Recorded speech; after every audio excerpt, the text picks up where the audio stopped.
Hey there, Margie Bryce here, bringing you the Crabby Pastor podcast.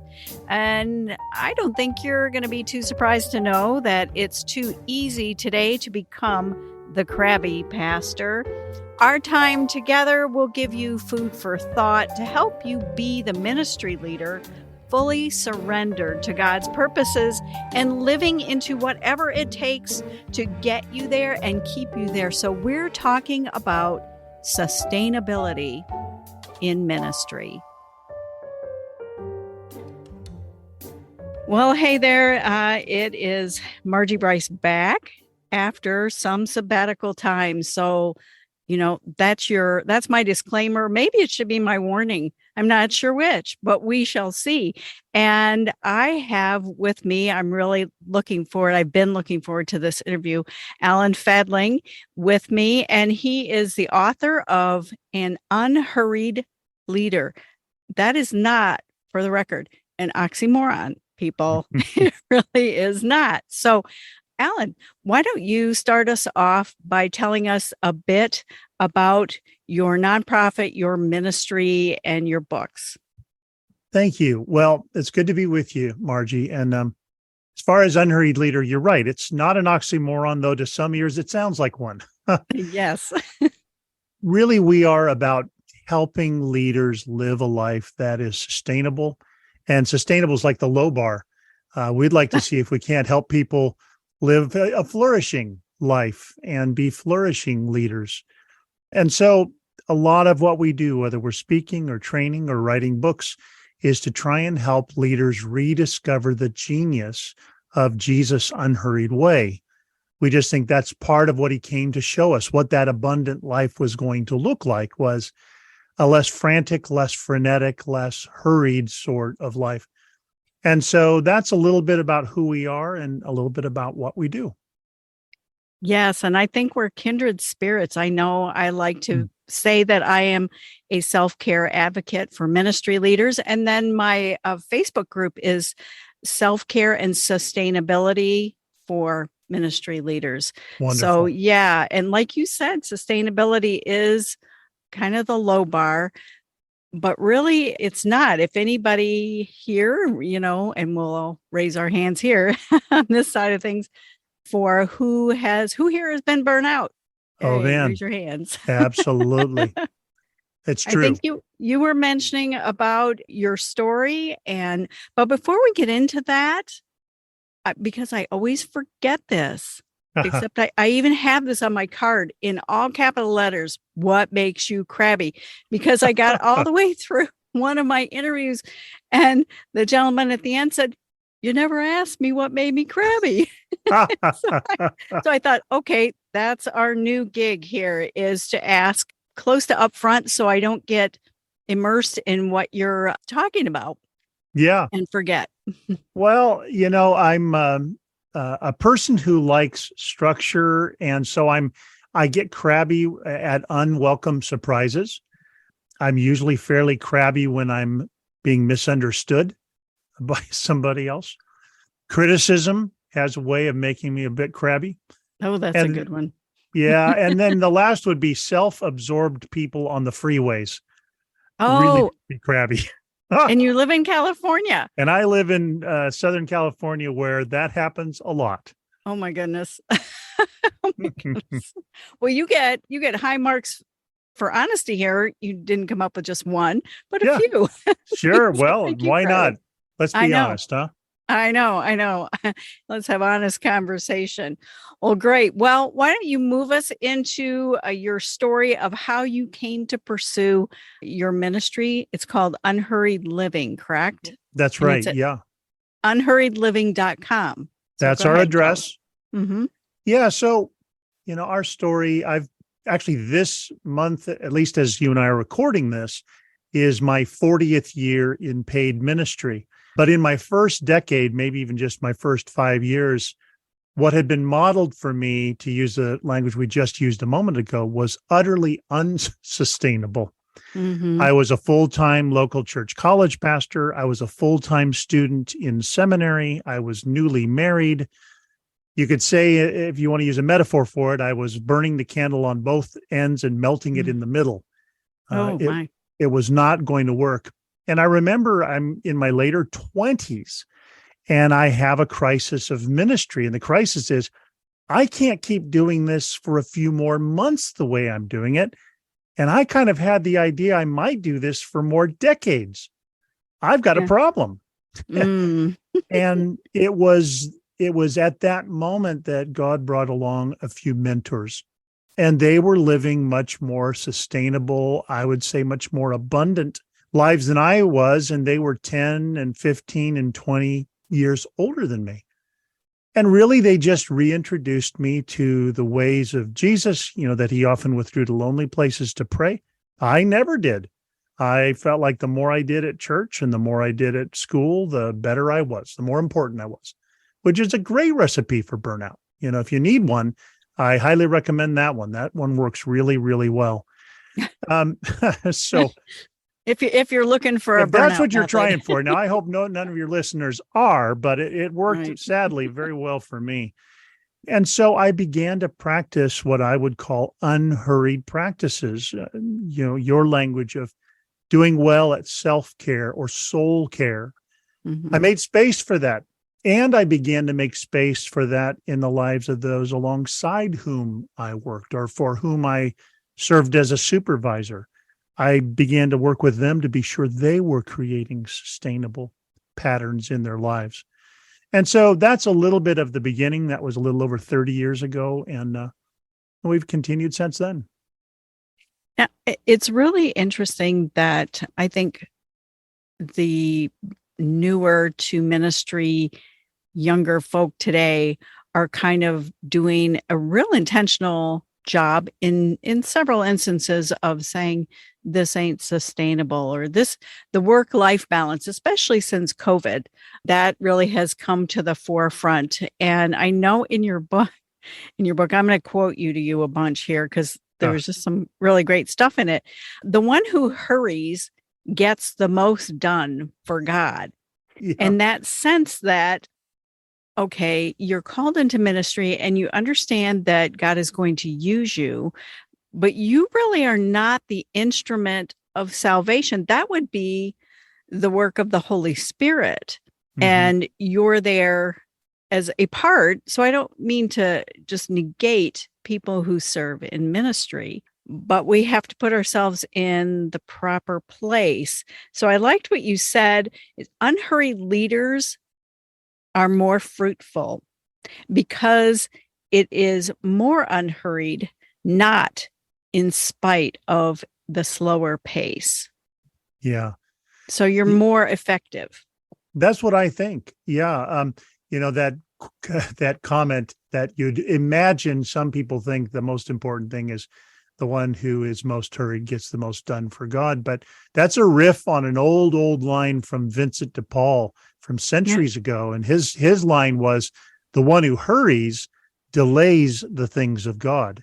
Oh, that's And potent. oh my goodness. And that one I've come back to many, many times. The irony, how many stories in the scriptures show somebody trying to help God out and their help doesn't help as much. And Hmm. things take longer as a result. And some things have to be mopped up or solved or redeemed. I just think when I am slowing down, and by unhurried, by the way, I don't mean not active. I'm right now in a very busy season of ministry. There are a number of projects I'm engaged in. But what I'm trying to do is engage all of these things that are on my plate today with an unhurried soul. That's where hurry or unhurry happens. So in my soul, hurry sometimes looks like anxiety driving me. Sometimes it looks like me desperately wanting everyone around me to like the stuff I do. Well, those are both recipes for hurry Hmm. because, how much do you need to do to feel good about yourself? And the answer to that is a little more. Hmm. And of Yeah. course, that just becomes a treadmill. Right. And anxiety, even before COVID, I felt that anxiety was the number one bad thing in in the culture driving a lot. Certainly in the North American culture, that's a heavy driver. And today, after COVID, you're seeing churches. I just heard of a church the other day, and they were respectable size, I guess, meaning over 250, 300 in there. And that was before COVID. And after COVID, this is the lowest count that I think I've heard so far, was they're 33% of what they were after COVID, and I'm hearing pastors saying that the congregation they had before COVID is not the same congregation that they have after COVID. I don't know if we're after either, because there's a lot of post-COVID, that's in air quotes for everybody but what I'm seeing and starting to see, I think people are a little stranger than they were right now before COVID. And I'm not sure whether this is a latent reaction to what we've all been through, but certainly there's a lot of anxiety about church and where we go from here and what's our next steps. So talk to us about how the unhurried lifestyle can help. Yeah. Well, I'm actually working on a project right now. It's still probably a good year away from releasing, but it's on the topic of anxiety. And the reason I'm writing on that is because the more I speak with leaders about hurry, or about the invitation to be unhurried, the more I realize that the unique flavor of hurry that is common to a lot of people in caring ministries, whether that's in churches or in other settings, is in fact anxiety.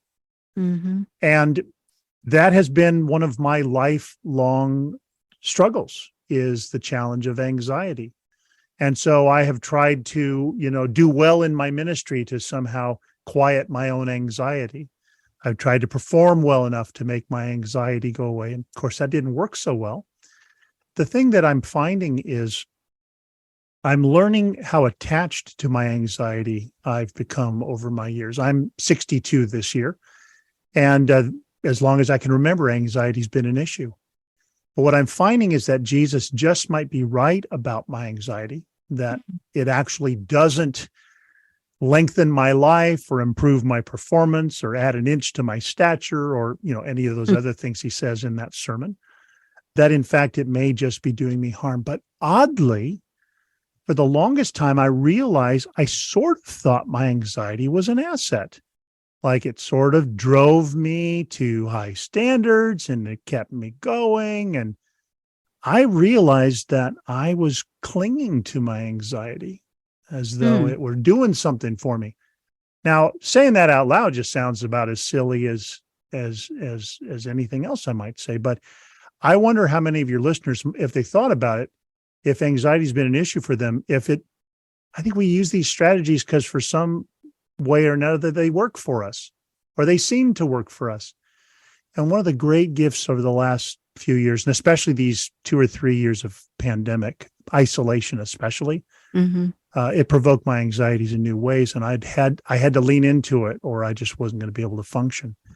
And I began to realize, I really could live and lead better from places of peace than I could ever do from places of anxiety. And I'm learning that peace is possible as an operating system instead of my familiar anxiety.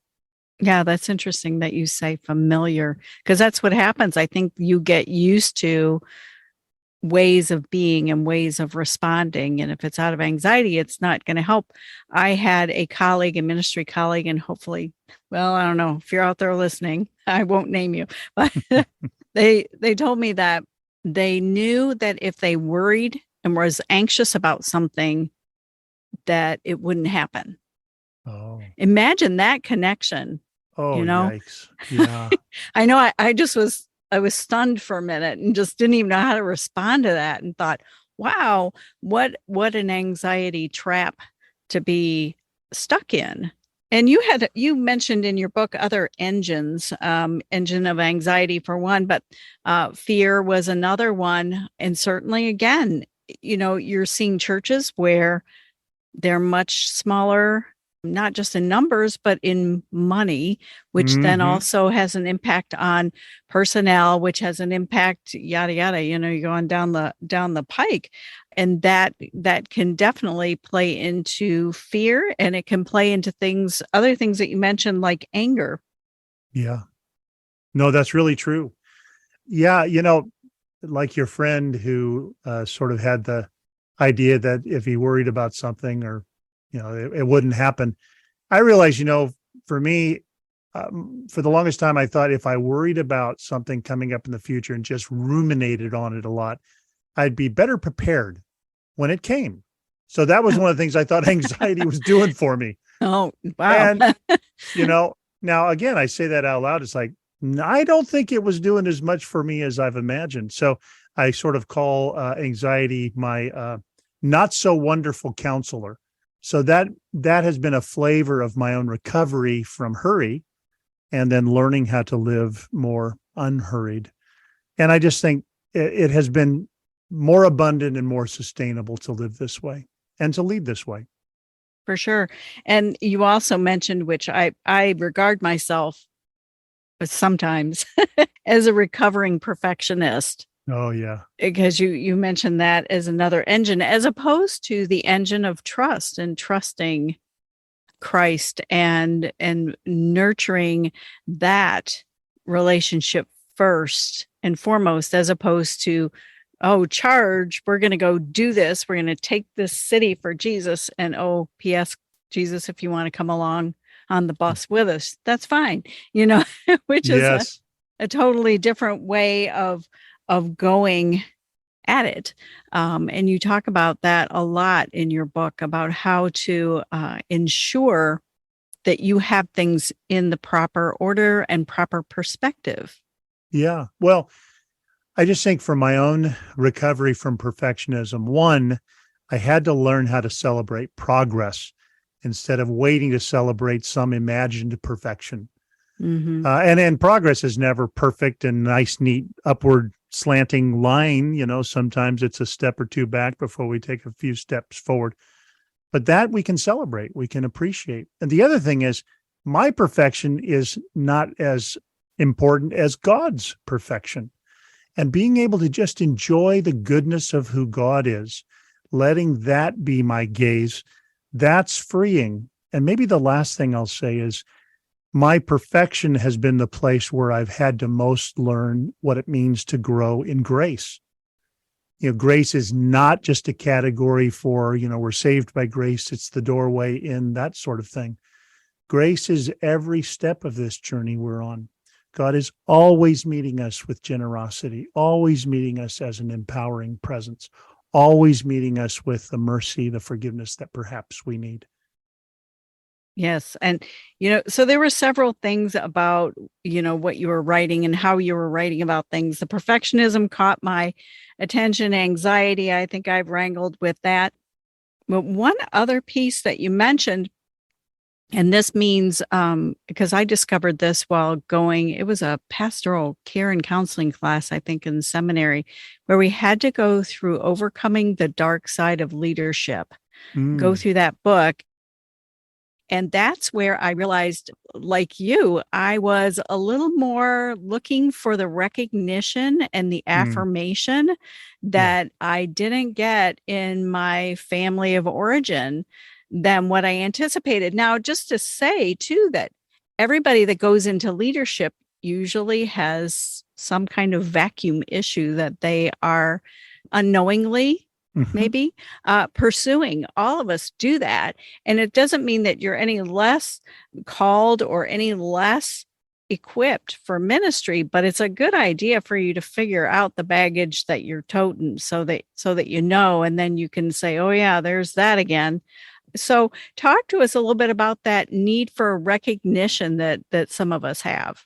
Yeah. Well, that's a very personal story for me. I have sometimes said that there are at least two reasons I went into ministry as my life's work. One, I had a genuine sense that God was inviting me to be a part of what God was doing in this world.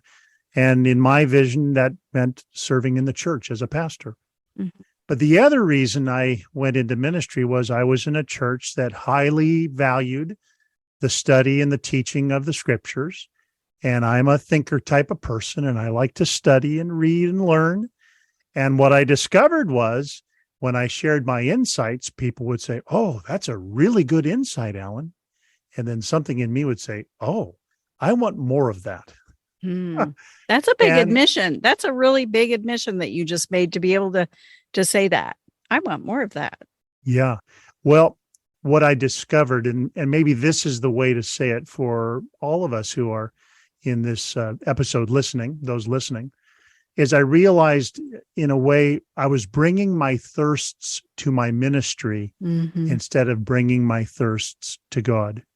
In this case, specifically recognition. Now, the difference it made when I began to realize I have someone who recognizes me, affirms, appreciates, delights in, values me. And when I have gotten in touch with that sense of being a beloved child of this Father in heaven, it has relieved the sort of press of my seeking the recognition of others. I'm not as desperate for that as I once was. And so I think if we can learn what are the thirsts we might be bringing to our ministry that we could be bringing to God, because if we do that, God takes those thirsts and fills them or transforms them or turns them into overflow, rivers of living water flowing from within us, to use Jesus' language in John 7. I could bring an abundance to the people I serve instead of bringing a deficit. I like also in your book how you talk about thirst for peace. I mean, there's thirst for peace, and I was thinking thirst for rest, because I know I went through a period where that was my big prayer was, Lord, help me to rest in you. Help me to understand how I can not ignore, but fly effectively above the circumstances that seek to weigh me down and make me fearful and anxious and all of those kinds of things. So I had a definite thirst for rest, and I really liked how you talked about the thirst for peace. So you're talking about leadership as I want to make sure I get this right, overflow? Yeah. Overflow leadership. So talk to us a bit about overflow leadership and what that means. Yeah. So that one of the passages that's meant a lot to me, I sort of hinted at it, at least in theme just a moment ago, but in John 7, there's that moment when Jesus is in the temple courts, and it's the last day of one of those great festivals. And he cries out to the crowds around him, "Is anyone thirsty? If you are, come to me. Those who trust in me, it will be as though rivers of living water flow from within them." So one of the things I see in that unique invitation is Jesus is inviting us to bring our thirsts. And I hear him saying, in a sense, and I will translate those thirsts into rivers. So what you bring to me as a deficit, I will return to you as abundance. And what I've found is that when I learn how to receive what I deeply and maybe even desperately feel need for from the God of abundance, the God of peace, or the God of hope, or the God of loving recognition, or whatever it is I feel a deep need for, when I find in God the abundance that meets me there, I then find little by little, I have abundance to bring to the people I serve. Too often, what I've brought to people is my deficit. And I've tried my best to serve them. And my intention is to do good things for them. But it's very hard for me to bypass the empty spot in me when I'm encountering them. I like that. I like that. Hey, thanks for listening.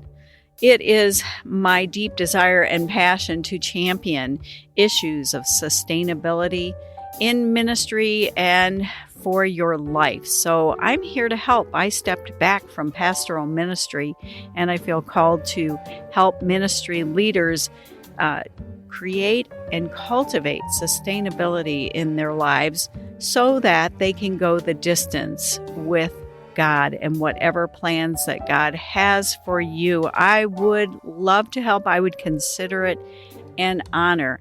And in all things, make sure you connect to these sustainability practices, so that you don't become the crabby pastor.